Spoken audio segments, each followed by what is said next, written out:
Halo teman-teman, welcome back to my channel YouTube. Kembali lagi sama aku Kiflo.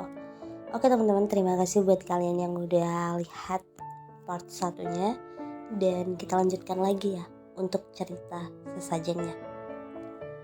Mbaknya sudah kembali ke sini. Masih tinggal di rumah itu, Mbak? Tidak, Mas, kata si Mbak. Kemudian ia menunjuk sebuah kebun.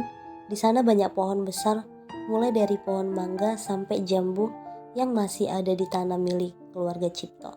Si abang bingung, apa mungkin keluarga Cipto membangunkan rumah untuk si Mbak di tanah itu? Setelah mendapatkan baksonya, si Mbak pergi. Dan benar, dia tidak masuk ke gerbang rumah, tapi menghilang di kebun tadi. Si masnya langsung kabur. Sesampainya di rumah, si abang gak bisa tidur. Terbayang wajahnya si Mbak. Selain itu, bulu kuduknya merinding dan benar-benar gila. Dari samping rumah si abang, ada suara perempuan menangis.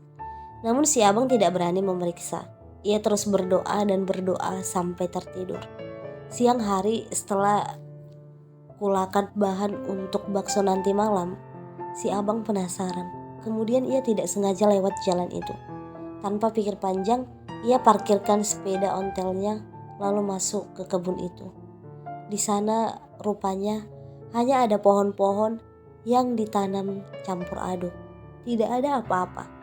Tidak ada apa-apa sampai tercium aroma. Ketika si abang melihat ke atas pohon mangga, si abang terperanjat melihat si Mbak. Tatapannya seakan-akan melihat si abang. Melihat itu, si abang teriak minta tolong. Tidak beberapa lama, warga sudah memenuhi tempat itu, termaksud polisi dan si pemilik rumah. Setelah diidentifikasi rupanya, identitas si Mbaknya adalah Mbak Rati. Ia bekerja sebagai penjaga anak yang sudah hilang 1 minggu lebih. Pihak Pak Cipto mengira Rati pulang. Tahu di mana kejanggalannya? Yang membuat si abang gagu gak mengatakan apa-apa. Selain semalam si abang melihat si Mbak membeli bakso miliknya. Waktu antara hilang dan ditemukan meninggalnya tidak cocok. Karena menurut pihak kepolisian, si Mbak kemungkinan sudah meninggal antara kurun waktu 2-3 hari. Jadi kemana sisa 4 hari keberadaan si Mbak berada? Kecuali ada kebohongan tentang hilangnya si Mbak. Keluarga itu menyembunyikan sesuatu. Dari maksud 4 hari kemana si Mbak itu berada. Dan tentu saja pesan terakhir si Mbak itu. Namun cerita ini akan dimulai dari sini. Cerita ini dimulai bukan untuk menceritakan kematian perempuan itu, melainkan menceritakan teka-teki dari seseorang yang menjadi saksi. Berbagai hal yang membingungkan, bahkan mengerikan yang ia temui selama mengabdi pada keluarga Cipto. Dan di sini gue akan memulai ceritanya. Setelah kejadian itu, memang banyak desas-desus yang hampir diketahui semua warga desa. Tapi tidak ada yang berani mencari tahu lebih lanjut. Dan perlahan-lahan, kejadian itu lenyap seperti embun, menghilang begitu saja, dan kemudian dilupakan. Seseorang yang menceritakan ini adalah tetangga dari Cangga gue. Sebut saja namanya Pak Budi. Dulu saat masih muda, setelah selesai menempuh pendidikan SMP, beliau mengawali karirnya sebagai kernet supir truk. Berbagai perjalanan sudah ia jabani, mulai dari rute antar kota sampai rute antar provinsi. Semua pengalaman ini memupuknya menjadi pribadi yang tangguh dan membuatnya menjadi salah satu orang yang bisa mengendarai mulai dari mobil pick up sampai truk gandeng. Karena dirasa jalan hidup sebagai sopir ekspedisi tidak membuatnya menjadi pria yang mapan dengan segala tuntutan bahwa ia adalah anak pertama yang harus sukses. Pak Budi pun berhenti menjadi supir truk. Sebuah jalan terbuka ketika tetangganya memberitahu bahwa keluarga Cipto sedang mencari seorang supir pribadi.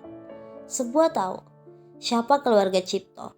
Terlepas dari desas-desus yang tersebar, Pak Budi nekat melamar kerja dan hari itu juga ia diterima bekerja di sana. Karena saat itu tidak banyak orang bisa menyetir mobil seperti saat ini. Meski mereka bertetangga, namun ini adalah kali pertama Pak Budi masuk ke kediaman keluarga Cipto yang membuatnya berdecak antara kagum dan ngeri. Sebegini besarnya rumah ini, Namun entah kenapa, ada perasaan tidak enak melihat semua perabotan di rumah ini. Seolah ia diawasi. Saat itu yang mengantar Pak Budi adalah Bu Asiri, wanita tua yang umurnya berkisar antara 50-an. Namun masih terlihat bugar. Ia jarang berbicara dengan wanita ini, karena keseharian beliau adalah di dalam rumah, tanpa sekalipun berbicara dengan tetangga. Sebenarnya ini bukan hal yang aneh mengenai keluarga Cipto, karena mereka seperti terasing. Meski sudah lama tinggal di desa ini, bagi para tetangga, mereka terasa seperti tidak tinggal di dunia yang sama. Seolah mengundang banyak sekali pertanyaan, termaksud para penghuninya. "Silakan kesini mas," kata Bu Asiri lembut dengan logat Jawanya. Selama di perjalanan, Pak Budi melihat ke sana kemari, mengagumi berbagai patung aneh yang ia temui, terpasang di beberapa sudut bagian rumah ini. Gaya desainnya benar-benar masih kejawen.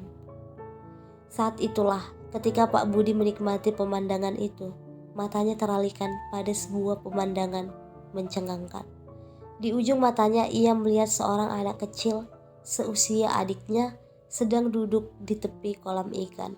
Ia melihatnya lama dan kemudian teralihkan pada seorang wanita. Wanita ini berdiri tegap di belakang si anak, dan cara dia melihat Pak Budi benar-benar tidak mengenakan. Karena ia melihat Pak Budi masih dengan postur tubuh tegap, hanya bola matanya yang mengikuti kemana Pak Budi pergi. Di sudut bibirnya, ia seperti tersenyum menyeringai. Ketika Bu Asiri membuka pintu, melewati beberapa bagian dalam rumah, sampailah ia di sebuah ruangan. Terlihat seperti gazebo atau pavilion yang terbuat dari kayu jati. Di sana ada seorang wanita tua, lebih tua dari Bu Asiri. Ia duduk di atas kursi goyang, matanya terpejam. Namun, belum beberapa langkah Bu Asiri mendekati si wanita. Tiba-tiba ia bicara dan membuat Pak Budi tersentak kaget. "Ini ya yang akan jadi supir baruku." Bu Asiri mengangguk, tidak berbicara, kemudian mencium tangannya. Oke teman-teman, mungkin sampai itu aja dulu. Besok kita lanjut lagi ya. Terima kasih buat kalian yang telah mendengarkan. Jangan lupa like, komen, dan subscribe.